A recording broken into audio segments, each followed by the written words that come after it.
Voici une vidéo tuto pour la silhouette caméo ou même portrait. Je vous propose de réaliser avec vous, de vous montrer comment j'ai réalisé ce pochoir que je vais utiliser dans mon bullet journal pour faire justement mes mises en page de semaine, mes weekly, de manière assez rapide. Donc on va passer tout de suite maintenant sur le logiciel. Donc j'ouvre un nouveau projet et je vais modifier la taille de mon média puisque je vais le faire, c'est un bullet journal format A5, donc moi je vais le faire sur une feuille A5. Ensuite j'ai mesuré les dimensions qu'il me fallait. Donc il me faut en fait un rectangle de 14 cm de largeur par 20,5 cm de hauteur. Donc c'est ce que je trace. Enfin, je commence par tracer un rectangle et après, vous voyez, en haut, je modifie dans la barre. Alors, au début, j'ai pas vu, mais mon cadenas est fermé, ce qui fait que la proportion va rester. Mais bon, après, je vais ouvrir le cadenas pour que la proportion ne soit pas sauvegardée par rapport à ma découpe initiale, en fait, à mon tracé initial. Donc voilà, donc moi, ça va être mon pochoir, il va être donc du coup légèrement plus petit qu'un A5. Ensuite, je continue. Donc je vais tracer, je vais surtout centrer en fait le pochoir dans ma feuille A5. Donc pour que ce soit très clair, j'ai une feuille que je vais découper, c'est ma feuille support, elle est en format A5 et l'autre elle est un tout petit peu, elle va être un tout petit peu plus petite, j'ai enlevé 1 mm de chaque côté, donc elle va être en rose, là je l'ai mise en rose. Ensuite je vais faire les petites cases, donc en fait ce ne sont que des rectangles. Donc le premier rectangle où j'écrirai le jour de la semaine, il fait 6 cm de large sur 1 cm de hauteur. Et le deuxième fera 6 cm de large toujours, mais cette fois 7 cm de hauteur. Ensuite, je voulais entre les deux un écartement de 1 cm à peu près. Et j'ai pas trouvé, je trouve pas précis avec la règle, etc. Donc ce que j'ai fait, c'est que j'ai dupliqué en fait je vais dupliquer mon petit rectangle qui fait 6 cm sur 1 et je vais le mettre entre les deux. Alors là, je suis plutôt en train de régler mes dimensions. Je les ai mises en couleur en rose foncé pour que vous puissiez bien les distinguer. Et ensuite je vais les aligner, donc c'est assez facile puisque en fait sur le logiciel, une fois que les deux sont alignés, il vous met une petite flèche, les traits se transforment en fait. Si vous allez doucement, vous allez voir, les traits se transforment en bleu une fois que tout est aligné. Voilà, donc là c'est ce que je suis en train de faire. Et ensuite donc c'est ce que je disais auparavant, comme je voulais 1 cm entre les deux, j'ai décidé de dupliquer du coup ce premier rectangle et de le placer entre les deux puisqu'il fait 1 cm. Pour le différencier, du coup je l'ai mis en violet foncé, donc on est bien d'accord que les couleurs de toute façon ne seront pas... là on ne parle que de découpe, les couleurs c'est juste pour l'écran pour aider. Donc j'agrandis ma zone pour bien vérifier l'alignement de mes cases, et maintenant que j'ai le bon alignement, du coup je peux supprimer le bloc violet et je groupe mes deux rectangles pour qu'ils se déplacent ensemble. Alors après, excusez-moi, il y a eu un petit souci au niveau du cadrage, mais ça va revenir dans un petit moment correctement, parce que du coup on voit pas toutes les manips que je vais faire. Après c'est juste du copier-coller en fait, c'est assez simple. Je les ai placés à l'œil, à peu près. Alors ils sont alignés, on va dire horizontalement.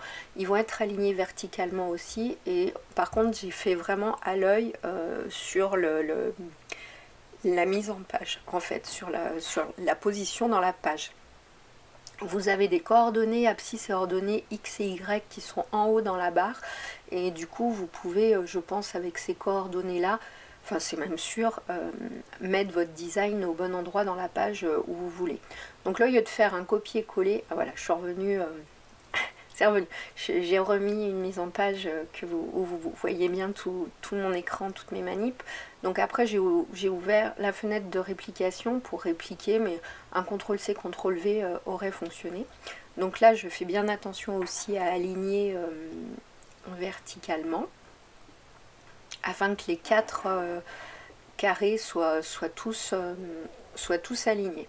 Voilà, je vérifie une dernière fois et puis ensuite on va passer du coup à la découpe. Donc vous le verrez un tout petit peu plus tard, mais je vais découper sur un papier Paint On, il me semble que c'est Canson, il est lisse et il est en 250 grammes. Il me fallait quand même un papier assez épais vu que je vais m'en servir comme pochoir pour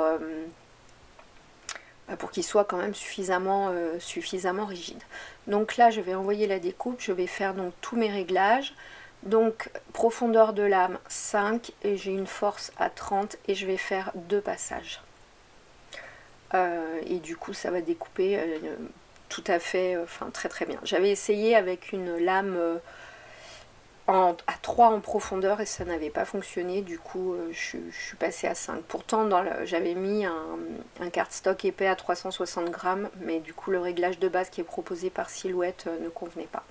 Donc là la découpe s'est bien effectuée. Si jamais, parce qu'évidemment la première, ça c'est ma deuxième découpe, la première ne s'était pas bien effectuée du tout, je l'ai refaite en fait, tout simplement.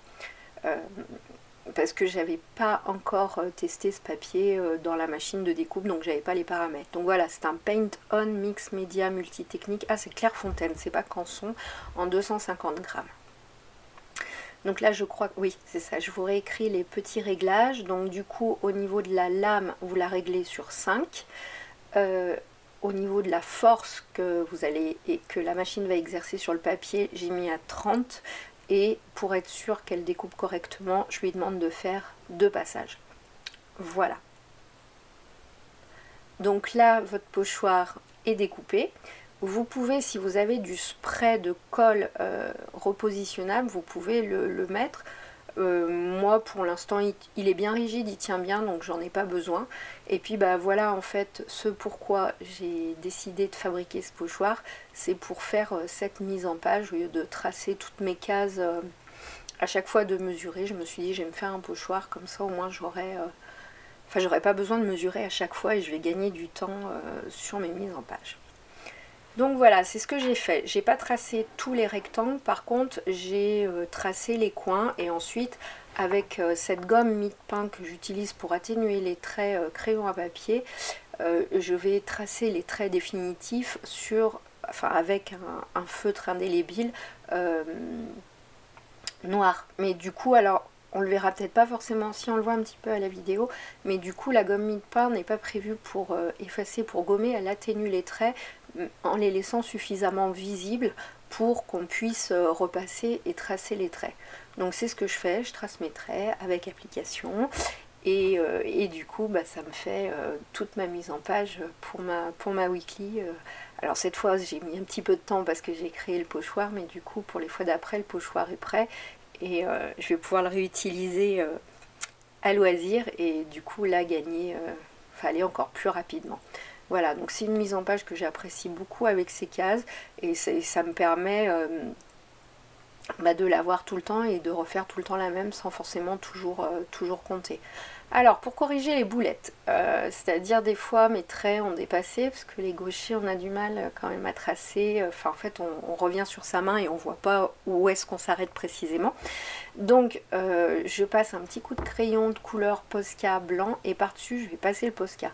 Ce qui fait qu'en fait j'ai pas besoin de repasser 3-4 fois au feutre Posca, au feutre à peinture acrylique, ça va faire blanc tout de suite. Voilà, c'est une petite astuce que j'avais déjà entendue sur un autre blog, je sais plus, j'avoue, ou sur une autre vidéo.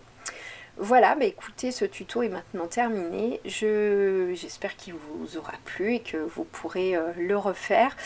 Si jamais le fichier vous intéresse, je peux vous le mettre à disposition, mais bon, ce ne sont que des rectangles et puis il est adapté en fait à mon bullet journal, mais bon, si ça vous intéresse, vous me le dites dans les commentaires et puis je vous le remettrai. Je vous dis à très bientôt pour une prochaine vidéo. Au revoir!